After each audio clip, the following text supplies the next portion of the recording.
Nagkaroon po sa lahat. Before I begin, I'm going to say thank you to all of you. Please allow me to read this letter to the Apostle Nanay 2 years ago. Binibigyan ko lang po siya dahil wala na po siya ngayon. I wrote this December 2022. Unfortunately, hindi ko po siya nabasa, hindi ko po siya na-reply para sa kanya. And the letter goes like this. The love of our mother, Bernina. Since day one of your conception to all of us, you loved and cared for us. For 9 long months, your life wasn't normal and easy due to discomforts, but you uncomplainingly endured until you gave birth. Though our eyes were still blurred, and all we needed was to sleep, cry, and to be fed, your loving arms were always there to make us feel loved and secure. As we were growing, you were there to guide, teach, and even do a little spanking for us to know what was right from wrong. The love of our Nanay.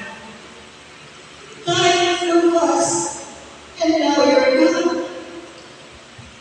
It's hard and painful to accept as you show us even just a little hint that you're going home to be with the Lord.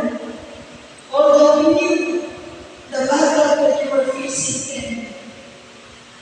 No more pain and tears for you now, Nanay. We will definitely miss your presence. In life, we love you dearly. In death, we love you still. In our hearts, you hold us. No one else will ever feel, because we only have one mother. Maraming salamat, Nanay, for all your sacrifices. We wouldn't be who and what we are today if not for you. The only comfort that we have now is the assurance that you are now with our Creator, because when you are still alive, you have surrendered your life to Jesus and accepted Him as your Lord and Savior. No goodbyes, Nanay. No goodbyes. Only good night. Good night, Nanay. You will always remember you. You are not perfect. Sa aking lahat, you are not perfect, but you love us so dearly. Nung Monday, pag tayo sa high school ng kausap, sabi ko niya sa akin, kami nagpagdalawa na sa mga, sabi niya, may bigas na ba tayo? Sabi niya, she was in pain, but she was thinking of us.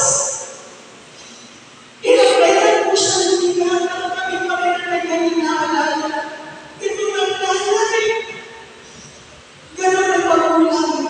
Ang tunay na magulang, tunay na Nanay na nagpapahal sa kanyang mga anak. Tinigusto siya, meron pa ako nila. Sabi niya, kunin mo yung bago. Sabi niya, bumili kayo ng bigas.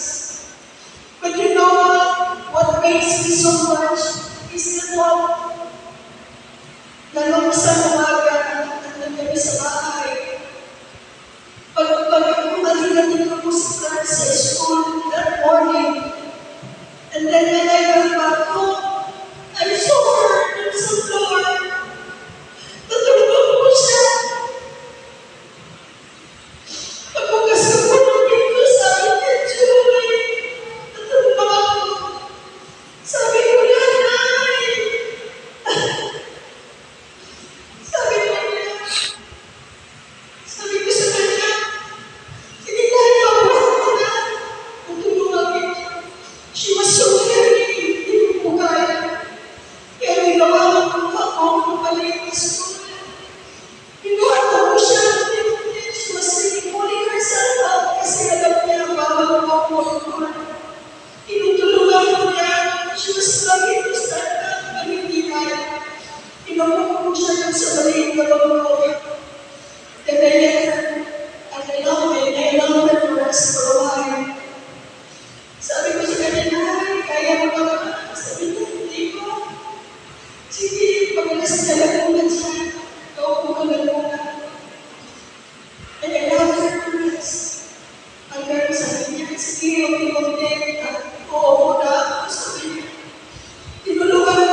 to Ma'am Galuma, who spoke earlier. Sa mga teachers ko, sa earlier, maraming salamat po sa inyo, Ma'am, the principal. Thank you so much. Sa lahat po na nagkailangan, nakikinig po sa amin, sa panahon that you were breathing until now, you're still breathing. I do not know when it will stop. Pero sabi ko nga po, the comfort is, we know that Nana is ready together with our Lord Jesus Christ.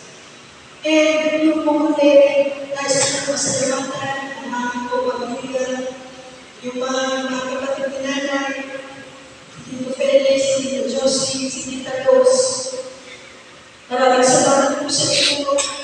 Lalo na po kay Tita, who offered their house for Nanay to stay. Talagang sabi po kasi ni Nanay, she will be coming home. Uuwi po siya dito sa bago po kasi dito po siya lumaki. Yung barkada po niya, si Tita, they were partners in good times and in bad. They were together. Kay Tita Nene, kay Tita Do, kay Tita Lili, kay Tito Iko, sa lahat po sa inyo, na hindi ko po nabanggit, maraming salamat po sa inyo. And before I wrap up, gusto ko lang sabihin sa ating mga pamilya, kung meron lang po hindi magkakaunawaan, hindi magkakaintindihan, ang ating pong pag-iusap. Sana po, bago po nahihiga isa sa atin dyan, ayusin po natin ano man hindi pagkakaunawaan. Why? Because if our time comes that we will be lying down, napagkakuli natin ngayon, no matter how much we say sorry, no matter how much we cry, hindi na po yan marinig ng tao. Kaya po habang buhay po tayo, let us express our love with one another. Let us take care of one another habang buhay po tayo, habang makakapagsabi pa po tayo ng salamat sa pagmamahal, sa pagbabatangan, sa pag-aaruga, at sa pagmamahal. Again, maraming salamat po. From our family, ang aking mga kapatid, may siblings, ang pangalan namin, si Nuroy, followed by Ana Daisy, and me, and our youngest, Joe, is outside. From our family to all of you, maraming salamat po. Taos puso ang aking pong pasasalamat sa inyo. We can never pay back. We can only say, thank you. Salamat po. God bless mga mas.